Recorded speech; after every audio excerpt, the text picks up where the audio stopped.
Hi everybody, my name is Rennie G. I am a musician, a peer counselor at Colmac, and a recovering addict.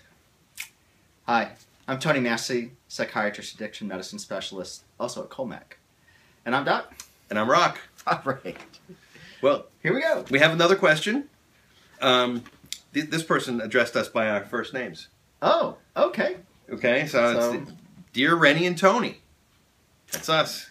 My son is 28 and has used drugs in some form or another since he was 12 years old. He lives in our basement, will not work, but he's very helpful around the house. Sounds very familiar. My husband wants him to leave, but I just don't know what to do. Help. Rhonda. Hi. Oh, Rhonda. That's a common question. He's very helpful, he's very kind, he's very nice, cooks breakfast. Cooks breakfast. Yeah, we're probably breakfast maybe a little early. He probably hasn't gone to bed yet. Cooks dinner, but he thinks it's breakfast. Right. But he's not working, and he's kind of mooching. I mean, it's what he's doing. Well, it will not work. It's a willfulness about that. So yeah, I think that does say a lot, doesn't it? Some entitlement issues, maybe. Yeah. So I think there are a couple of layers to this question. Okay. One is kind of the family dynamics. How did this kind of end up in a sort of I wouldn't say a homeostatic state, but some sort of a stability with this. Where it seems normalized. Yeah, it seems normalized. Yeah, and then secondly, the fact that he's using drugs since he was 12. 12. Mm-hmm. Yeah, so that seems like problematic. I would say that was probably... Well, and then somehow that's okay in that house even. Mm-hmm. So, so Rhonda, I think, really, I think you really would be helpful to take a hard look at, what's going on with the drug use, and I don't know anything about you, your husband. My guess is that you're not using drugs around. If you are, then that may be yet another thing to look at, is kind of turn the looking to yourself and your husband, make sure that you kind of get that in order.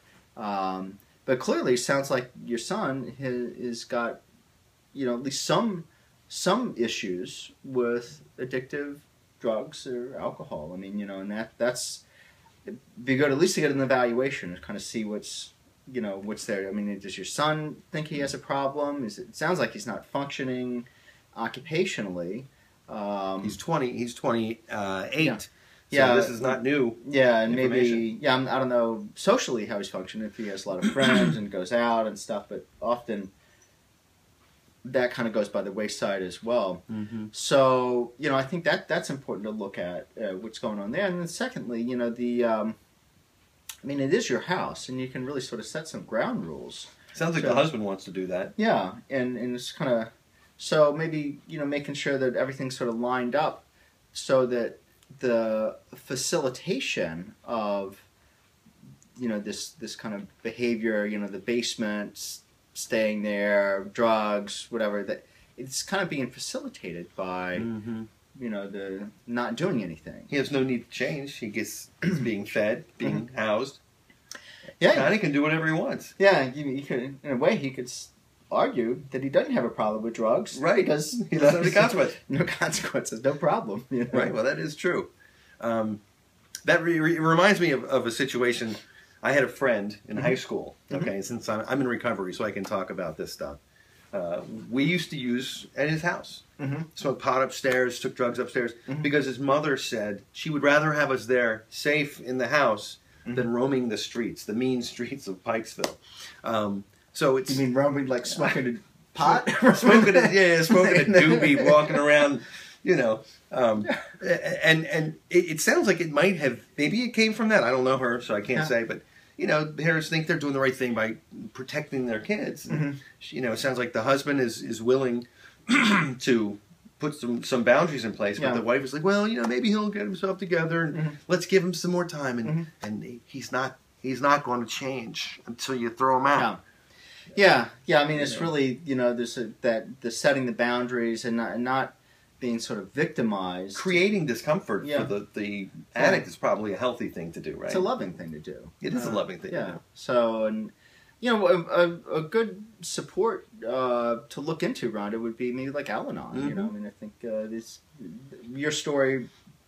My guess is, in average meeting, your story would not seem unfamiliar. Absolutely, absolutely. You know, someone really caring. I mean, it's not, you know, no one's saying you're a bad mother at all. I mean, in fact, it sounds like you're doing a lot of stuff out of, you know, love and care for your son. Mm-hmm.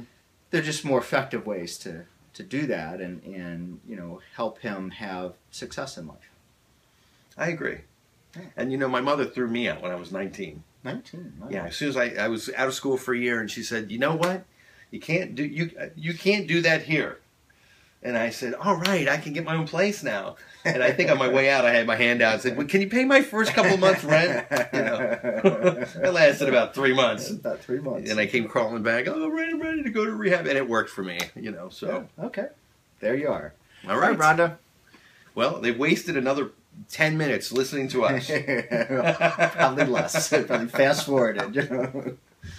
All right, I'm Doc. And I'm Rock. Yeah. See you next time. Bye.